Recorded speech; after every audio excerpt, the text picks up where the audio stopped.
Hi, everyone, and welcome to the Mike Vilardi Show. I'm excited to welcome the program Mike Vilardi. Mike, how are you? And you know what? You're creating a theme this week. I interviewed John McAtee of The Right Stuff this week, and now you have somebody else with another conservative choice in social media. I'm so intrigued about his story, and I know he's running for office as well. What a connection you have, Mike. Introduce our guest. Yeah, Ryan, welcome to the Mike Vilardi Show. I'm going to let you talk about yourself and tell everyone what you're running for and what you're doing. Awesome. Well, hey, Mike, thanks for having me on. Neil, thanks for doing what you guys do. A little bit about myself. I live down in Central Florida, a town called Ocala, and it's a little bit about an hour north of Orlando. Horse country, so we have horses everywhere up here. I grew up here. Matter of fact, next week I'll be 49 years old. I lived here almost 39 of those years. So I moved here when I was 10. Married my high school sweetheart. We've been married 29 years, have 4 adult sons. We kept trying for a girl. That's how we ended up with 4 boys. That's really the only way it works out that way. But I've been an entrepreneur most of my life, built businesses really all over the country. And in 2020, I exited some of those businesses, ran for U.S. Congress. I did not win that race. But I learned a lot from it, and my political ventures started to take off. Shortly after that race, I was connected with some real patriot entrepreneurs. I'm a patriot entrepreneur, but we were able to raise some funding. Right about the time Donald Trump got kicked off Twitter, the social media world just kind of, opened up like, what in the world's going to happen here? Everybody's getting cut off of everything. So my partner and I, we formed an organization called the True Patriot Network, and we began to build from scratch a free speech platform that has been launching for several years now. We're in the App Store. We have thousands and thousands of people that have downloaded that use the app, and we're beginning to take it even in some different directions. With Elon this last year dropping 50 billion into Twitter and a few other things happening to keep shaking the social world up, we're taking TPN into some new directions. But we're very excited that it's got that patriot niche to it, and there's just a lot of possibilities. Well, in Florida, as we've all seen, some things have opened up. Politically, Florida's gotten a lot of attention over the last few years for obvious reasons, that people are migrating. They're escaping from certain states and coming to Florida. That's what's happened. And I was looking to run for a state house seat in my local area, and some things opened up, and a special election popped open. In just this past December, someone was forced to resign. That opened up a special election. It was very aggressive in this area. So I'm in the last 3 days of the general election. I won a aggressive Republican primary race March 7th. And that opened up to where there was no Democrat opposition, but we do have a write-in candidate. My name's the only name on the ballot. So it looks like we're just bringing this thing home. But the next few days, I should be able to usher in and finish the race and be an elected official. District 24 State House. Here we can go to work with Governor DeSantis to keep doing what needs to be done in Florida. So that's kind of it in about 2 minutes or less, what's going on in my life. No, that's really interesting. I'm going to jump. Mike, good. You have a question first for him. I have a lot to talk about the True Patriot Network, learning more about the product and the app and what makes it different in social media. I've been interviewing people from pet apps to all these different places to give alternative social media than Facebook for sure. But go ahead, Mike, with your question and more about the election and stuff. Yeah, well, I'm interested to know what's your opinion on, now that we got this migration, and of course they're going to want to ship people to Florida because that's what Biden's been trying to do. What's your take on that? Well, I mean, my take, and it is a heavy topic during this election, as we knocked on a lot of doors, met a lot of voters, and immigration's a real thing. We can see the effects of it here in Florida. And here's my take on it. The Biden administration is, we used to just have a couple of border states. Now all states are border states because millions of people are coming in. We have to think of it as really an attack on our country in a way, because we have no control currently as to the backgrounds of the people that are coming in, monitoring, and we've got to do something about it. I'm proud to say our governor here in Florida has done some aggressive things. There's some recent legislation that was just passed, really the most aggressive anti-illegal immigration that's ever been seen. And we've got to set the stage for it. I mean, a lot of them are coming in through Texas, but they're hitting other states, and of course, Texas is dealing with problems. So my take on it, if I could give you just a summary, currently as a non-elected official, I may have a more aggressive take as I get in the middle of it a little bit more here soon, is that it's a real issue. It's causing real problems. It's affecting not only the economy, the safety of our country. It may be the biggest thing other than, what's going on economically, that is right now destroying elements of the freedoms in our country. So we've got to put a stop to it. We've got to reverse it. And we had in Florida, for example, we had incentives. People didn't even realize we had this, but we had incentives for illegal immigrants to be receiving free health care, free college tuition. These things were passed many years ago, back when it wasn't the issue it is today. Well, guess what that does to a taxpayer, with the taxpayers' dollars? What's the trickle-down effect of that when millions of them start to arrive in our country? So we've had to clean that up. There's a lot more cleaning up that needs to be doing, but we've got to take it super serious. And it's going to be a big voting, the 2024 election cycle. It's going to be a topic that helps people decide who to vote for, I'm sure. And how can you lay this out? And this is what the Republicans and conservatives need to do to bring the middle voters, the undecided, the people that are neither party, and also some Democrats over to your side in a very polite way, not an extreme way. Because if you have an extreme conversation about this, it's just going to turn them off and they're not going to vote. They're not going to show up, or they're going to vote Democrat. Really, the messaging of what conservatives and Republicans need to do to say, hey, we're not Donald Trump. We may have some of the ideas that Donald Trump has, but we have a compassion. We have compassion in what we do. We really care for other people. Just because, Trump's all business, we have a personality to ourselves. I think that's going to be a big thing, Ryan, moving forward to win 2024. And I think the Democrats need to do the same thing. They need to stop going and bashing the other side, because those people could vote for them. People are bashing people instead of really speaking on the issues and having compassion for each one of those issues with facts. Well, I agree with that. And the tonality, certainly, how we communicate matters, right? And what I would like to continue to see more of, and let's just in the discussion, no matter who's discussing it, is the issues that everybody cares about, specifically tied to this particular scenario. I think everybody on both sides can logically come to a conclusion that millions of people with no real systematic approach to how they get here is a danger to, it doesn't matter who you are. We need to talk about that danger. We need to talk about specific solutions to slow that down, because, if we spend all of our time talking about half the family that might get deported, then there's an emotion that gets reared up in that. We need to stop the problem at its core, and that has to do with how are people going to enter our country from this point forward? What is the process? We're a country that we're all immigrants to a degree. We're a country that welcomes immigration, but it needs to be legal immigration. It needs to be thought through so that from a safety standpoint and from a burden, a financial burden, which can trickle down to healthcare and everything else that we're talking about. So if we can stick to the issues and stay away from the weird scenarios that might happen if something goes wrong, we need to tackle this in a big way. And certainly there's always going to be scenarios that don't turn out right in these situations. But I think the big topic for 2024 is how fast can we create a safe border and without hurting people in the process. Mike, your thoughts?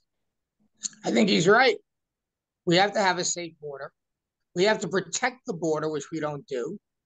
And we have to make sure that we weed out the criminals that are coming in.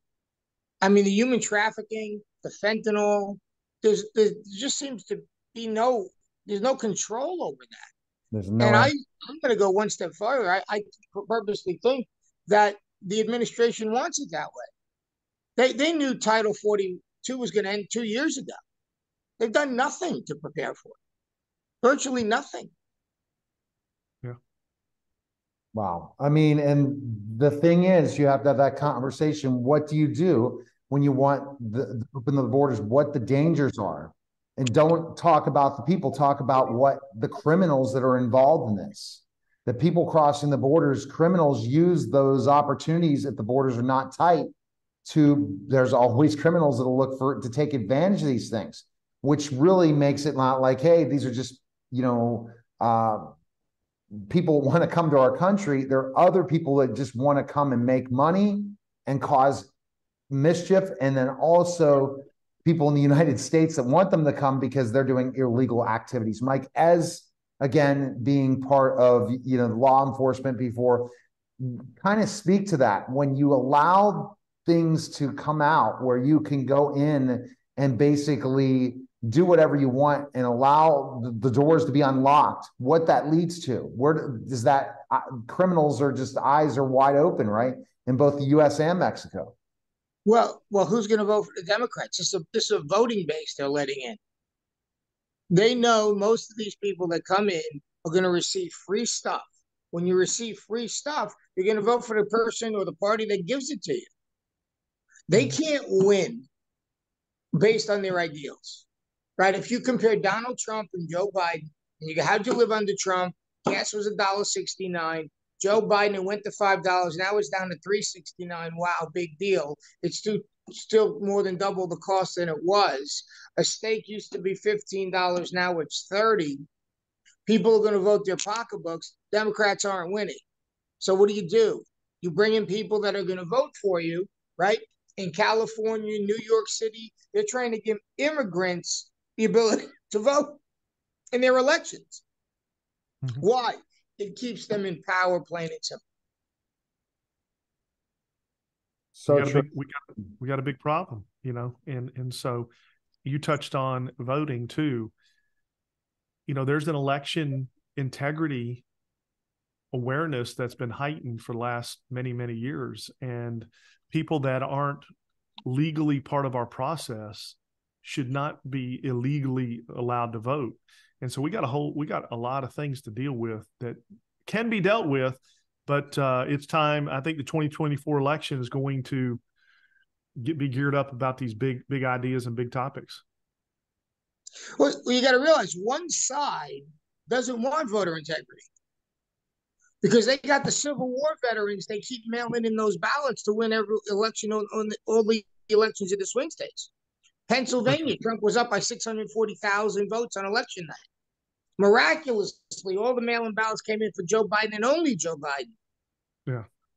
It's amazing. And, we're talking about this. There's a lot of talking about it. There's a lot of talk going on, but 2024 elections will be here in 18 months, basically less than that.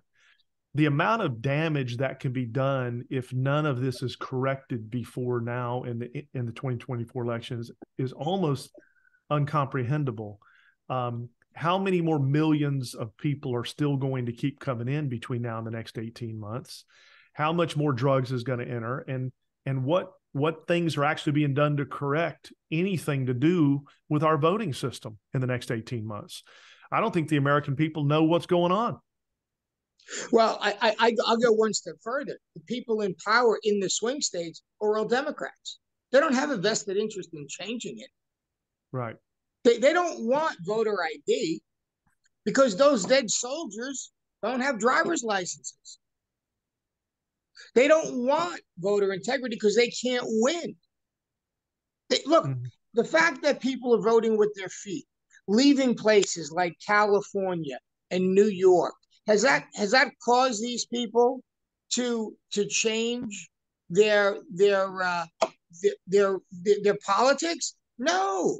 In New York now, they're going to ban gas stoves. Yeah, they're doubling down, actually. They're doubling down because they think they're right. Yeah. So what do you do with people? In California, they wanted reparations. Mm-hmm. The governor had to say, well, we can't afford this because it's twice the annual budget that the state takes in.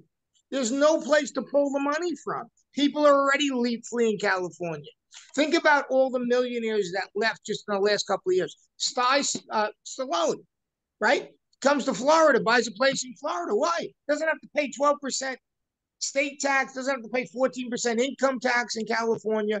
Now, when you're making $40 million a year, you know what kind of money that is? A lot. Tony Robbins had a place there. The guy makes $45 million a year, moves, comes to Palm Beach. Yep. We have a surplus. They have a deficit.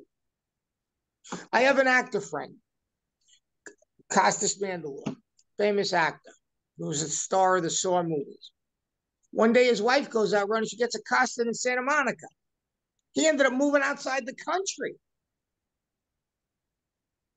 Mm-hmm. So people are fleeing like crazy. But that doesn't cause the politicians to go, oh, maybe I'm wrong. Let's change our policies. Like you said, Ryan, they're doubling down. Well, and the good news is Ron DeSantis is doubling down too. And that's what we need more of. We need the Republicans have to double down. Yes. And if the more momentum we can get behind that, the more we can, and I know people from all over the country are watching this, so it's not just about Florida, but it really is about leadership, and it really is about us supporting the people that are doubling down on the conservative side, because we haven't had that. We have not had that the way we're starting to see the rising up of that leadership, and I'm excited to be a part of it.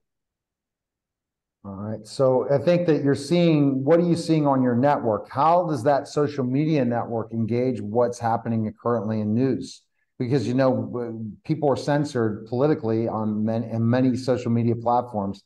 What makes it a choice, your network, and what kind of message can they get out and develop relationships on social media for your network? Kind of explain a little bit more about it. Well, we're a new network, so our network doesn't have millions and millions of people on it yet. What they can expect on our network is to be able to communicate, you know, their thoughts, ideas, and concerns in a way that's not going to get yanked off or filtered or suppressed through any kind of algorithm. So we are an answer to the marketplace's problems that seem to be self-correcting. Again, Elon Musk is dropped a lot of funding into turning Twitter into a free speech platform. And some people are still, you know, maybe not pleased with it 100%, but it's moving now in the right direction versus where it was moving before he bought it.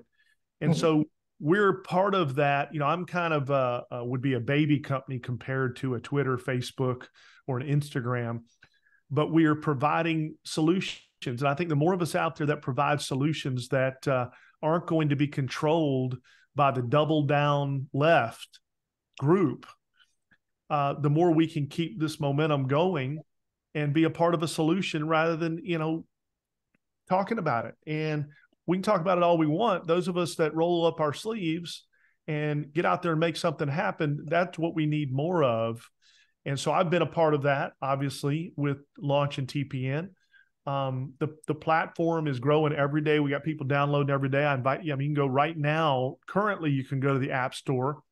The intent of TPN is for it to be an invitation-only platform and for us to offer some unique, exclusive things inside of the app in addition to having all the social features, because, you know, getting out there and just posting stuff to the world constantly that all we're doing is create arguments online. I don't know that does any good either. Right.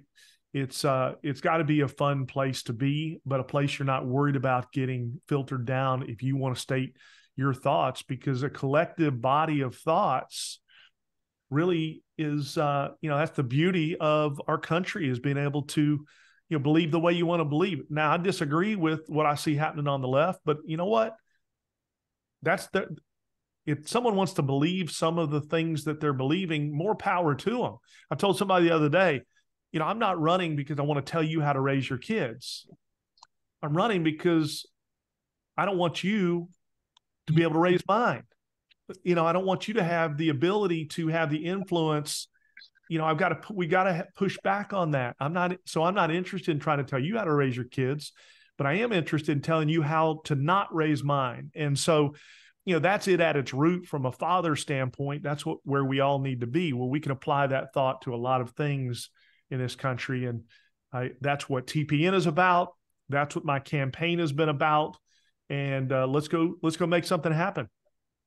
And that's very, very important. Let's make something happen. And the thing, and when you talk about algorithms and what social media is and how videos are all about short videos, I'm sure your platform's more a different algorithm than a lot of other social media platforms. Do you guys have a different way of doing the algorithm than others? Yeah, well, we decided to launch with no algorithm, meaning whatever you post in your feed is what people see.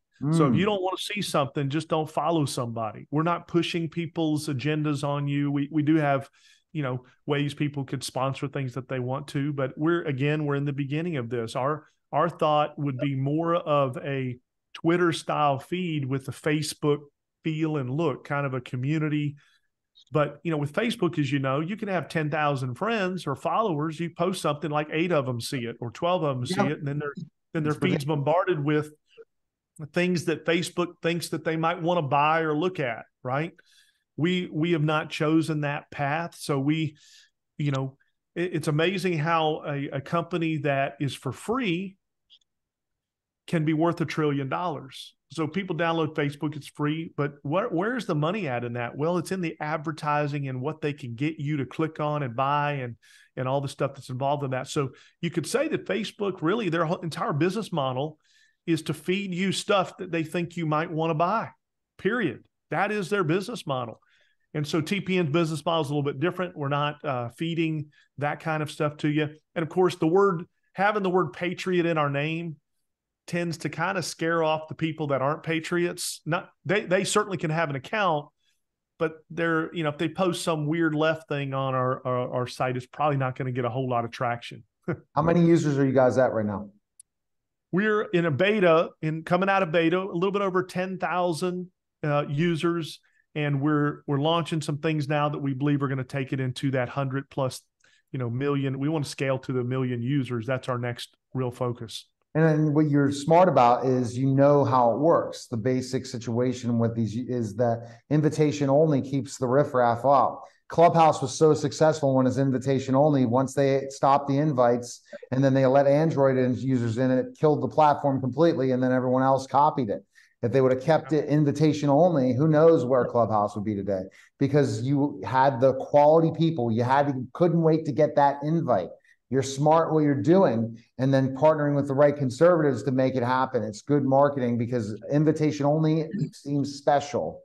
That's what you have to make it seem special. So, and it's perfect to have you running too, because then you're definitely speaking to the platform. So that's great. That's it. It's good stuff. All right. So the best place to find information on you and to donate for your campaign and all that stuff, and also about the network, where can they go? Mm-hmm. You can go to RyanChamberlinCampaign.com. I guess you could also go to RyanChamberlin.com. You could also download the TPN app. You'll see me on there as well. And just go to your app store, either one, type in True Patriot Network or TPN. You can download the app, set up an account right now. Again, as we come out of beta, it'll be invitation only. We've been testing and working on things. It's amazing how much funding is required to set one of these companies up so that it can be off of, Amazon servers and off, we own our own private servers now. We've set up our own data systems, and we own the code. We own the asset. We own the code. We built it from scratch myself. And, I'm not a coder, but I have a team of people that I oversee that do that. And so we're very pleased. We've got people going live on it every day. People like Benny Johnson, I don't know if you know that name. And so if you have a show, if you have a broadcast, we have a way people can broadcast live. They can connect right through, these type of different platforms, upload their videos and do that. So we're looking for more content right now, more conservative content. And so check us out, RyanChamberlin.com. You could go directly to RyanChamberlinCampaign.com. We'd love to see you over there. And thank you guys for having me on. All right. So it's MikeVilardiBooks.com, WinningTaxSolutions.com, and MikeVilardiShow.com. We appreciate it, guys. Thanks again. All right. That was the Mike Vilardi Show, guys. Take care.